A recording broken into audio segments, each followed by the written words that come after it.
So Pazapa only goes to level 6. St. Vincent's right now has added 7, 8, 9. They're bringing over teachers from the high school who come over, but there's some difficulties because the high school teacher comes over, writes things on the board, and then leaves. And so then it's left to the teachers who are sort of the deaf teacher and the hearing teacher to figure out what the lesson is without really knowing what the lesson is and then trying to teach it. Right.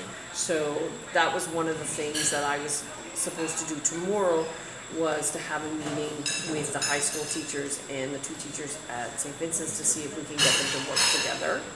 But the high school teachers are not used to working with deaf students and are not used to working with deaf teachers. So that becomes a problem. But the other schools that I've been involved with don't go past level 6. So you have 20 and 22-year-olds who are working on our equivalent of grade 3, grade 4. Yeah. Because And they've never had exposure to education yeah. from the beginning when they were Well, no, that's all they can access. Right. So they can't access anything further than that.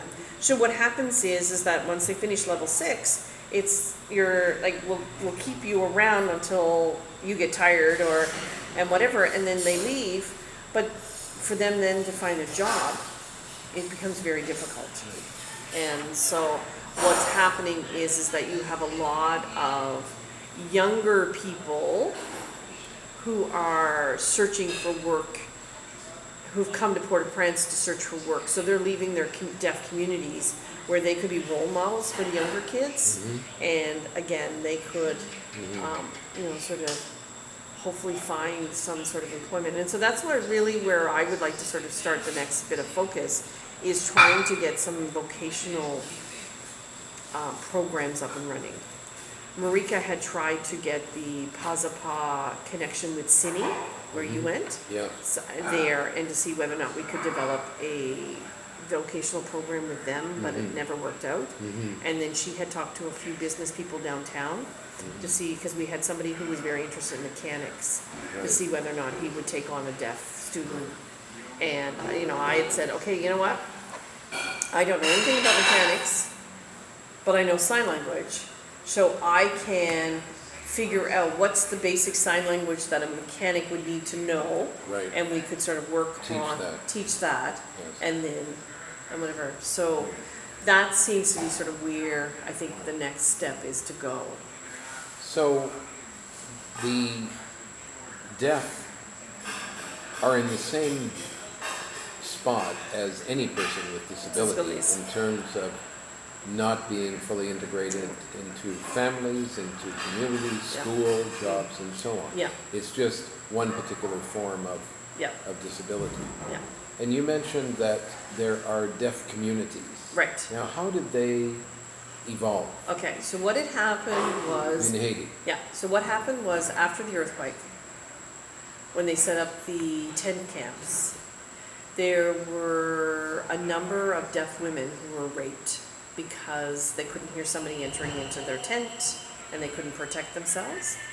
So a group of deaf professionals from Gallaudet University in Washington, which is the only deaf university in the world.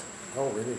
And so they got together and they came to Haiti through the International Red Cross, through them, through a group called 410 Bridge, and through a group called International Deaf Services. They rented some land close to the airport, and what they did was they set up temporary shelters, and then they built a fence around it, and they hired 4 security guards to patrol the property to sort of protect them. So then what happened was they went to all of the different tent cities and asked anybody who wanted to, that had a deaf member in their family, that they could come and live in this secure area. Then what happened was 410 Bridge, which is an NGO out of the US that had been working in Africa, who had just started to work in Haiti, who really didn't have very much to do with the deaf before this, came to the deaf community and said to them, We will purchase some land for you. We will build you homes and sell them to you at a very, very reduced cost. Would you be interested in that? So this is when they searched for land and they bought the land out in Lévesque, which is next to Cabaret. It's about 15 kilometers. Yes. So on the way to Indigo, Right. you pass it. Yeah. So they purchased the land. They initially built 100 homes. They moved the deaf families out there. They now have surpassed 250 homes. They have a school that has both hearing and deaf.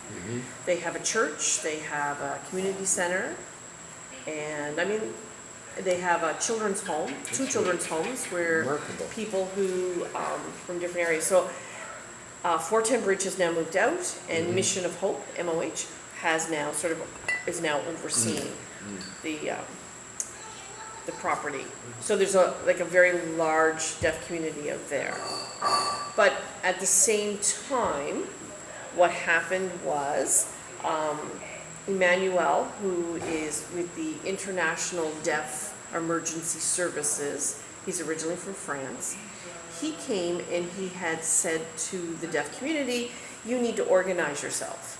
You can't have a deaf person here and a deaf person here and a deaf person here and all have different, you're trying to do the same thing, but you're all doing it, spinning your wheels, and you're all trying to do, a different way. So he helped organize, and with the government here, they've had meetings with the government, he helped organize a national association for the deaf, which is Jonas Cadet, who you Yes, sent and an I've email to. emailed him. Yeah. So they have sort of formed a national association, and then they have now tried to develop some chapters. And also what they're doing is they're trying to develop a Haitian Sign Language dictionary. So again, what they are going to try to do is take that out to each of the chapters and hopefully educate the community in Haitian Sign Language, and then sort of not standardize, because regional variations is important, but to sort of have, here are the 4 signs that you would use for, or here is a possible sign for this. So Haitian Sign Language is a variant of American Sign No, Language? it's a totally different sign language. Completely unique. Well, it has some signs that overlap with Americans because of the history that there was Americans here Right. a long time ago, and they brought. Or French? Is French from France? Is it related to No, like I have seen some LSQ, which is our Quebec Sign Language. that? Yeah.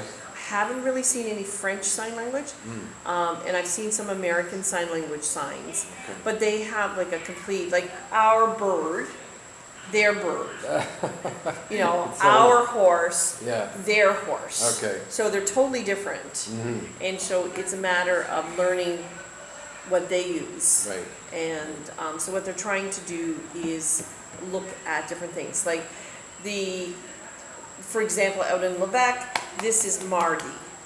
This is the sign for Mardi. Well, in Pazapav, this is the sign for Mardi, the M to the A. Because again, it's a bit of a Right. different sign. Right. So it's looking at them and sort of saying, okay, M to an A, Mardi, it's acceptable in Jacmel, but in, Lévesque, they use this one. So does it need standardization? It doesn't need Or can you no. have variants? You can have variations. I mean, we have 4 different sign languages in Canada. Wow. So, yeah, you can have. You mentioned deaf and hearing. So can you sort of start at the beginning and describe the disabilities and their relationship with respect to speech, Okay. hearing, Okay. and Okay. how So- are they categorized? So, a long time ago, in Canada, the US, and other countries, we used to identify people as deaf mutes. Right. And that would that was a common colloquial expression. It was a deaf mute. Back in the early 70s, there was a movement that basically said, in the US, it started there and then has gone worldwide, that the deaf is actually a linguistic minority. So just the same as black is a cultural minority, deaf with a capital D is a linguistic minority. That they identify themselves that they have their own language, they have their own traditions, they have their own deaf history, Right. they have their own deaf folklore, but most importantly is that they communicate using sign language. Okay. So deaf as a medical diagnosis has now become a cultural identity, and it's deaf with a capital D. Okay. So those of us who follow that cultural distinction, we say deaf and hearing. So you don't talk about that somebody has a hearing loss of 20 decibels or a hearing loss of 80 decibels. By deaf and hearing, you mean deaf and hearing? As in, I'm a hearing person. So that's, those yeah. are the opposites. So it would be the same as if I said black and white. Okay. So the thing is that either you're classified as deaf Or with a hearing. capital D, or you're hearing. Or hearing.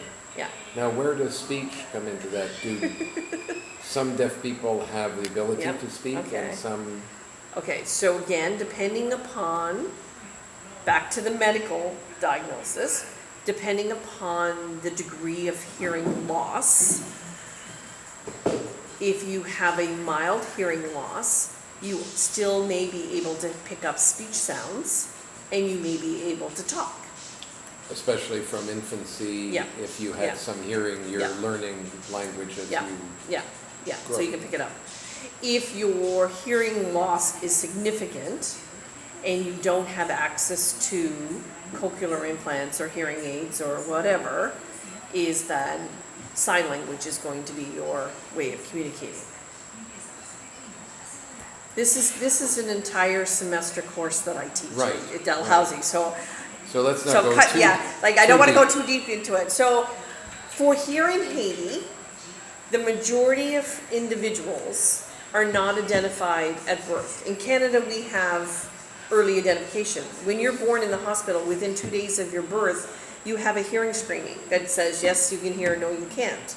And then you're put on the track of which way you need to go. Here, there's no such thing. So kids here are not usually identified as they're not hearing until they're like 2-3 years of age, when they should be starting to talk, and somebody's going, that kid's not talking, what's wrong with that kid? And so then they're identified at that point. So at that point, I'm trying not to be too technical, at that point what happens is the child has figured out how to communicate visually. Is that I'm watching what's going on, I'm sort of picking Lip up, reading at all? could be lip reading, but it's more in terms of I'm picking up all the cues in my Body. environment. I'm picking up the body language and whatever. So therefore, the most appropriate way to go with them is to teach them sign language, Okay. a visual language. If we could get them a little earlier, and we could get hearing aids on them and train them, when you hear this sound, it actually means this. Right. Because putting a hearing aid on somebody doesn't mean that they hear the same way you and I hear. It doesn't. And so they have to learn, this sound means this sound means that, this means that, and then Right. train. So with UGET's group, through Team Canada, You get La Françoise Wait. with Team Canada. with Team you can Canada, enhance. yeah, her group has set up that audiology booth at St. Vincent's. And so they're assessing kids around age 5 and identifying sort of the mildly hearing